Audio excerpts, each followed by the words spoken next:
everyone. So we're just going to do a very quick discussion on Married at First Sight. There's not a whole lot that I really feel like we need to talk about.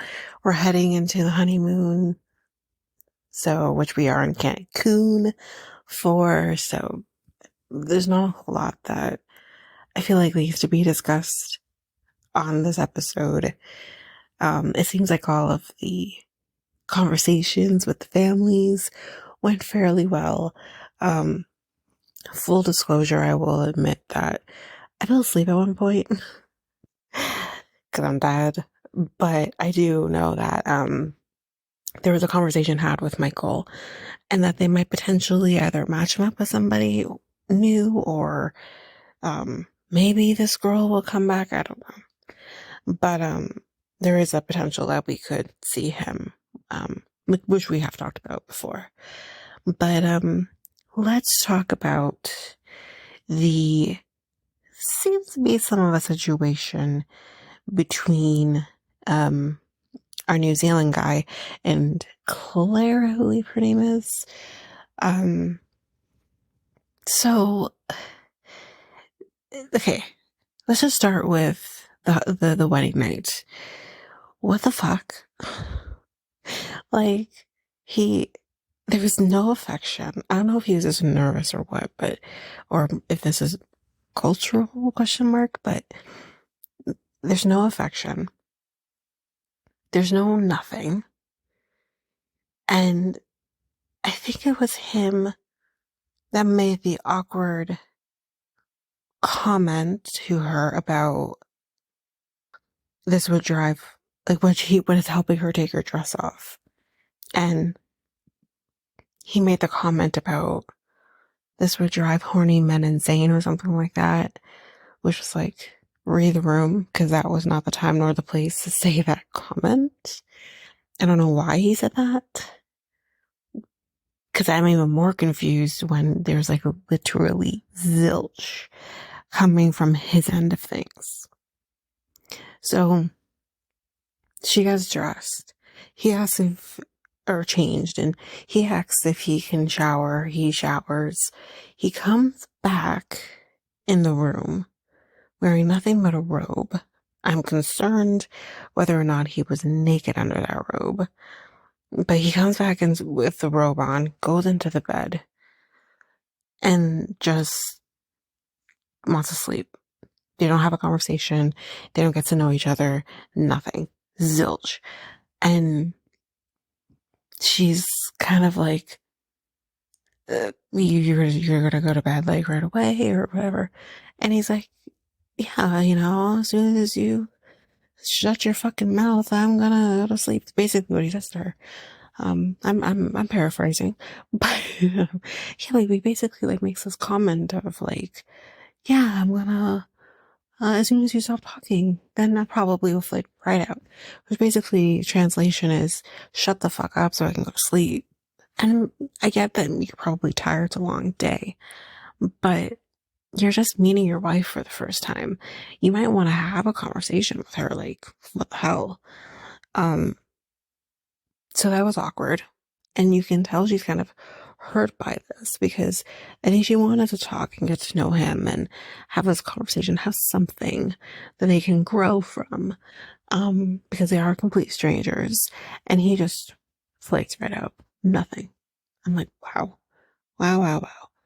But, seems to kind of have gone fairly well, I guess, the next morning. And then just to kind of finish with them, now that we're in Cancun, there is like this weird argument / conversation about helping her with her suitcases and the fact that he wouldn't help her with her suitcases. And at one point he's like off somewhere else and not helping her, which I will admit that's weird, because there's also another moment where he is like, they're going through the terminal and he's just like off. He's gone. Not even looking back to see if she's okay. Fuck, at least Gary on Golden Bachelor would look back over at Leslie and make sure she was okay on the ATV. This guy's just like deuces. Like he's just gone. That's weird. But they have this weird conversation because he wouldn't help her. And she says, the chivalrous thing is to help me with my suitcases. And, you didn't. Here's what I'm going to say. Do I understand maybe offering the help as just a human being, your husband? 100%. I do understand that. But I don't really particularly like this, like, you were the man, so you should be like helping me with heavy suitcases or whatever. Or, um, you know, I don't like that clear separation between man and woman, because guess what? Yes, I will take the help. I will definitely 100% take the help if needed. Or if offered, really. But I'm I'm a strong ass woman and I can take care of myself. I'll carry my heavy ass bags if I need to. I might struggle on the way, but I'm gonna do it. So I don't need a man. I I don't need my man to help me through things.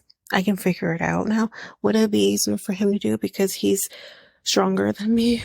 100%. But I'm not gonna get on your ass about it. Or I'm not going to just, if you need the help, then ask for the help. I'm not going to just sit there, wait for you to ask for the help, and when you don't offer the help, I'm going to start an argument with you. That's just counterproductive. I'm going to communicate. I need help. Can you help me with my bags? And that's kind of it. So they have this weird ass conversation, and he says to her, well, you didn't help me with my bags. Oh, Jesus Christ. How could she have helped you with your bags if she had her own bags? But that's, again, the other way around. How can he help you with their bags when he has his own bags, or whatever it may be? So it's just these two are not going to work out if they're already not getting along, not seeing eye to eye. This is the doomed relationship. And I'm starting to understand maybe why he's single. So, or was single. But yeah, it's an interesting situation. But I don't really have much else to really say about them. Guess we'll see more at the next week's episode. But the other thing I want to talk about is I'm still figuring out names, guys. So be patient with me. And I'm trying to jog my memory here, but I can't remember. But my girl with the pink hair, when we get to the honeymoon night into the suite, she does mention that she has a medical issue she wants to address with him, but she's going to do it the next day. Like, she doesn't want to do it right now because they're having a time. She doesn't want to get into it with him right now. But the next day, she ends up saying to him, I had this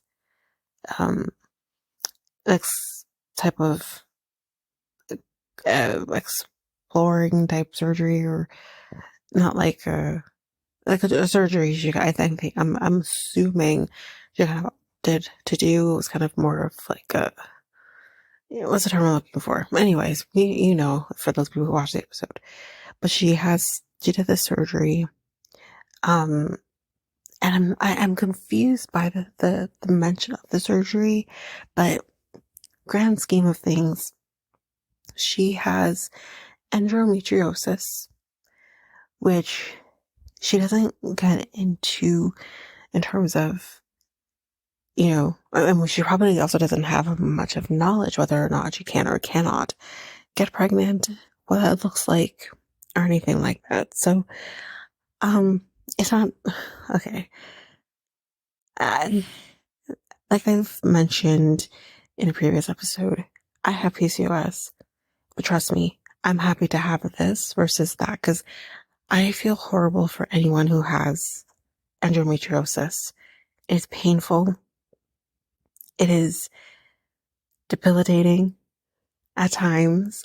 I'm only going based on what I know, what I've heard from people who I've known in my life at one point or another who have had it, it's a horrible thing to go through. But because of when a woman has it, unfortunately, it can make getting pregnant difficult. It can get carrying to term difficult. Sometimes there are pregnancy loss that happens with it. So I don't know what you can't find out until you're actually in the moment trying to figure it out. And yeah, God, that's horrible. And not to mention, to make matters worse, this poor girl has an autoimmune disease that I can't remember the name of, but it's like her immune system is being told by her, I guess, the brain to attack her spine, thinking her spine is basically the enemy.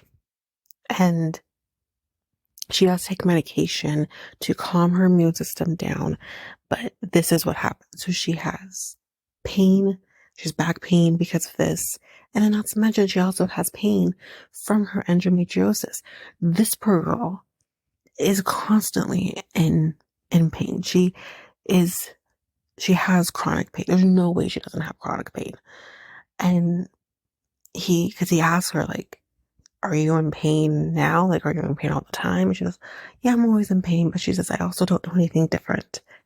This is my life. Like, I think she's been kind of going through this now for about 10 years between the two things.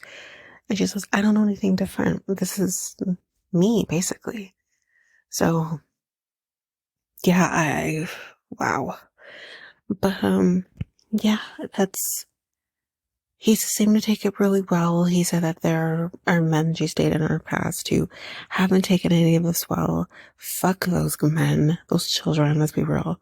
Because it is what it is. Like, unfortunately, you're not gonna find, I honestly feel in this day and age, you're not gonna find a woman who isn't dealing with some sort of reproductive issue. And there's so many people out there who have an autoimmune disease, and really and truly, any disease that doesn't have an explanation or doesn't have like some sort of cure or whatever the fuck is considered an autoimmune disease. There's so many people who have an autoimmune disease.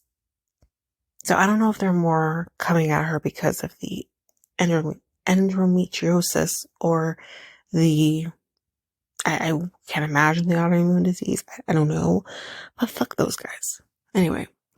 She's pleasantly surprised or happy to see that he was so accepting of her. And again, what else is he supposed to do? And, what else? Who else can I talk about? Yeah, I feel like it's her name Paige, my girl who's never been in a relationship before. I don't know. I have weird vibes about her. I feel like she's doing this to just have a perpetual person she can fuck around with. Like, I don't know how serious she's taking this, but I felt like, and I don't want to judge because they're married, so they can do what they want. But at the same time, it's like, you don't know this guy from Adam, and you're just gonna wanna potentially have sex with us. She was the only person that I thought, if he allowed it, if he's a guy, if he went all down for it, she would have had sex with him that night. Willingly. 100%. Which again, when I mean willingly, I don't mean forcefully in other cases. But not like how it was with Paige and Trash Man from Atlanta. That I felt was gross on his part. It's not even about that. And I don't know. I get weird vibes from her. I can't figure her out. And yeah. And I love that Orion and what's her name? Laura? I think it's Laura. That feels right. Anyway, I love that she gave him a bonnet for his hair and said it would be a life changer for him. Can't expect anything less of black girl having a bonnet, and then not only that, a backup. That's, I personally don't do it. I believe I should. I've never really done it, but I always keep my hair, and my hair has to be, together, and, like I can have my hair out and flying away, and my hair will be a hot mess in the morning. But, maybe I should start doing it. We'll see. But, yeah, I love that they connected with that, because their hair is, yeah. But, yeah, I think that's basically it. I really have nothing else to talk about, really. But, yeah, I don't know. Maybe if you guys have some thoughts, sound off in, the comments. I post this now on Twitter, the episodes, on Twitter, on Reddit. So yeah, and there's also YouTube as well. So you can also go there as well. But with that being said, please rate and review the podcast on either Apple Podcasts or Spotify. We greatly appreciate it. Again, as a reminder, we're going to be reading the 4 and 5-star reviews on the podcast. So it will be a lot of fun to read those back to you guys. So there's that.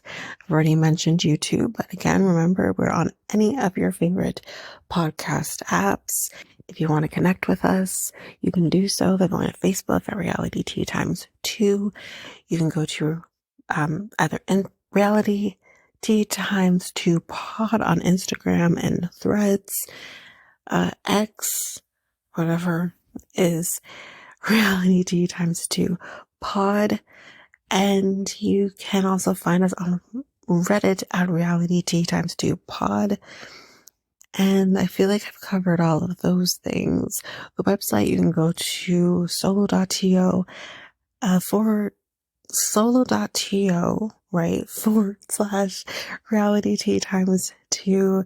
You can email us at realityteatimes2@hotmail.com. And yeah, I think that's it. That's all I'm going to mention. But that's it for now, guys. Thanks. Bye.